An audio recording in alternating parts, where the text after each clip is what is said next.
Welcome to Magic Arcanum. I'm Ryan Gomez. Behind the scenes is Nicole Burdick, and we're so glad you're here because it's the first story time of 2023. Phyrexia All Will Be One promises to take us into Elesh Norn's stronghold, where one of the greatest evils in the game prepares to branch their way out into the multiverse. They won't be unopposed, however. A group of planeswalking heroes, known as the Gatewatch, hopes to work with the local resistance to stop the Phyrexians before they can spread their darkness to other worlds. Key to this effort will be a character named Koth, who we haven't seen in over a decade, making his return to the Magic story a surprise and delight for longtime fans of the game. Before we dive into his history, though, we gotta get this guy something to wear. Perhaps a Heart of the Wild tee from Into the AM. That reflects his passion for protecting his home plane and his love of mountains. The tailored fit style would show off his ripped physique, and the high-quality materials would survive anything the Phyrexians could throw at him. And for you, well, there's a ton of awesome designs available at the link down below, and certainly something that will match your favorite type of Magic card. Did I mention you save 10% on your entire order when you use promo code Magic Arcanum? Because you do. You get to look great and support the show when you shop at Into the AM using my link in the description. So check them out today and pick out something that sends a message to your opponent for your next game night. All right, now let's see if we can answer, who is Koth? To start, you need to know a little bit about a place called New Phyrexia, or Mirrodin, or Argentum. Yeah, like most of Magic's stories from 10 or more years ago, it's complicated. It goes something like this. The planeswalker Karn found an empty corner of the multiverse and used it to create a plane of his own design, which he called Argentum. It was to be his own Fortress of Solitude, a place he could retreat to when he grew tired of exploring the rest of the multiverse, and he left it in the capable hands of Memnarch, a golem created from a supremely powerful magical artifact once known as the Mirari. Unfortunately, Memnarch was corrupted by Phyrexian oil, which Karn had unknowingly brought with him to Argentum. And so, over the years, while Karn was off exploring, Memnarch became obsessed with getting a spark of his own and began to cultivate life on the plane, from which he would then try to harvest a spark for himself. Eventually, the idyllic Argentum became Mirrodin, containing an entire ecosystem with a food chain leading all the way up to Memnarch, still hoping to ignite a lesser creature's spark after basically breeding it for sport. Mixed in with all of this was something called mycosynth, which turned the plane's metals into organic material, resulting in a diverse array of life forms, many with metallic bits making up a part of their own body. Memnarch was stopped by an elf named Glissa and her companions, including a goblin named Slobad and an iron golem called Bosch. But that is a story for another time.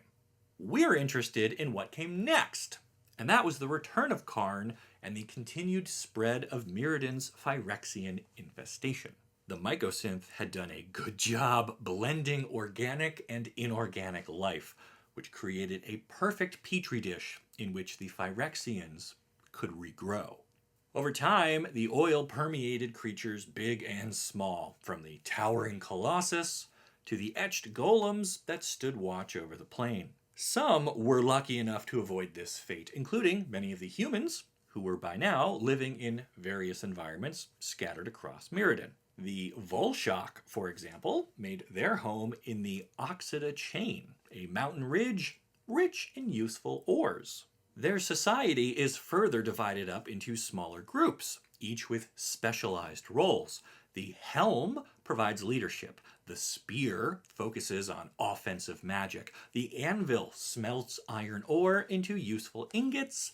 And the hammer are expert blacksmiths able to forge great weapons and armor out of those materials. Apparently, they don't like to actually wear that armor themselves, though. Anyway, that's where we come to Koth of the Hammer. He is literally of the Hammer group, meaning he is quite skilled at using what his mama gave him to make new artifacts and equipment. Oh, and fun fact, Koth's parents came from two different factions, which makes him what the Volshok call an alloy, which is just so cute. Koth's magical speciality is called geomancy, and it means he can literally move mountains, summon elementals, purify raw ore, and easily fragment and reform stone. Now, at this point, you might be thinking, hey, that sounds a bit like Nahiri, but she is a lithomancer. She tends to create bladed weapons out of the stone around her, while Koth figures if the stone is heavy enough, he could just hit you with it like a hammer. One day, the Vulshok discovered a problem. The ore mined from the Oxida Mountains was acting funny. The anvils tried to turn it into ingots, but those would crumble as the hammers and others tried to work with them.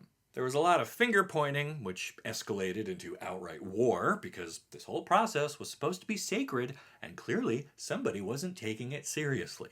That's when the surprisingly cool-headed Koth stepped up and used his geomancer powers to purify the ore at its source. This won him the respect of the Volshok, and more importantly, revealed they had a common enemy, as they learned the extent of the corruption caused by the Phyrexian oil, which continued to spread across the plane.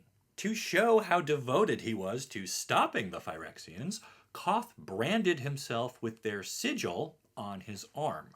Side note, I love when Magic's world building includes cultural differences like this. I mean, on Earth, usually if you give yourself a tattoo of something, it's because you like it. We don't typically use our bodies as a list of things we're trying to defeat. But to Koth, I guess this made sense. He began to travel the multiverse, as planeswalkers do, looking for help against the Phyrexian threat that had gripped his home. On Dominaria, he encountered Elspeth, a wonderful ally to have against the Phyrexians. Except she attacked Koth on sight because he's there rocking Phyrexian ink on his arm, and of course that means he's pro-Phyrexia, right? Once they resolve that little miscommunication, they find another planeswalker, a guy named Venser. Venser was in the middle of restoring an old Phyrexian ship because Dominaria is littered with them, and so now it was Koth's turn to get angry at somebody without hearing their whole story. Koth encased Venser's head in a rock mask and pretty much forced him to come to Mirrodin with him so he could see firsthand just what the Phyrexians were all about. Now remember, at this point, the Phyrexians had been absent from Dominaria for thousands of years, and the multiverse had largely forgotten about them, or at least forgot what a threat they posed.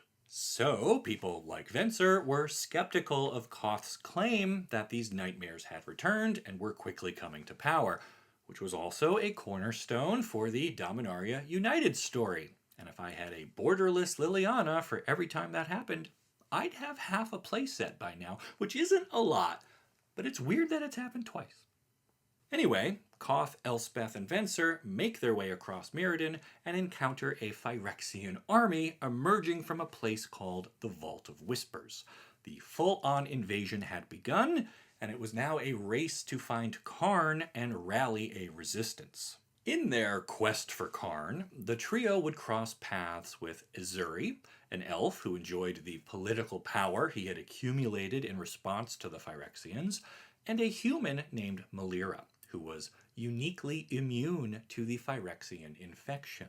The group pressed on, deeper into Phyrexian territory, encountering unbelievable horrors all the while. Finally, they reached the throne room and found Karn, who was suffering the effects of Phyrexian oil himself. At this point, Venser admitted he was already dying and had been for years, and he figured he didn't have much time left anyway, so he gave up his own spark and life force to cleanse Karn. The renewed sense of hope wouldn't last. The resistance had only managed this victory because the Praetors themselves were distracted by infighting. But Elesh Norn was quickly consolidating power, and under her rule, the the Phyrexians would become unified in one purpose, the complete domination of Mirrodin, and then all the multiverse beyond it. In a desperate effort to prevent this, Elspeth and Koth planned a strike on the throne room, this time when the Praetors would be assembled for a meeting. The goal was to wipe them all out at once, but the Phyrexian defenses were too strong, and much of the strike team was killed, leaving just the two planeswalkers to reach the throne room itself. Even so, the pair was ready to carry out their last act of defiance by sacrificing themselves to detonate a device called a spell bomb in the face of Elesh Norn and her conspirators. Except Koth didn't want Elspeth to die here too, so he used his geomancy to sink her into the ground, which forced her to planeswalk away as the spell bomb exploded. And that was the last anyone had seen of Koth. For years his fate was a mystery, but now we know he also managed to escape the blast and reunite with the Mirrodin resistance, including Melira. Together, they now work to overthrow the Phyrexians and protect the remaining uncorrupted people of the plane.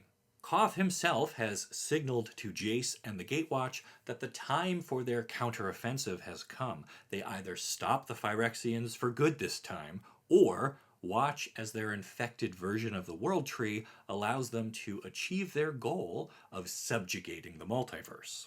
Will Koth be the spark that lights the fire that burns the Phyrexians down? Or will Elesh Norn and her grand armies spread unchecked and usher in a new era for Magic the Gathering? We'll have to wait and see what the Phyrexia All Will Be One story has in store for us.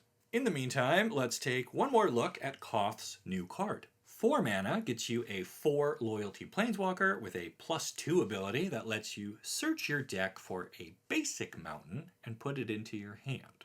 Okay, not too many ways to be clever with that, but his other 2 abilities only look for mountains. They don't have to be basic.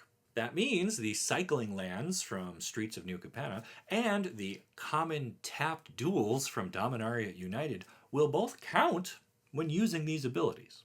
This might let you use him as a finisher in a blue and red control deck, for example, without diluting his mountain-based powers too much. How will you use Koth Fire of Resistance in your next deck? Let me know down in the comments, and hit that link for Into the AM while you're down there. Nicole and I really appreciate it. Then make sure you like this video and subscribe to the channel so you don't miss the great stories you'll only find here on Magic Arcanum. We'll see ya!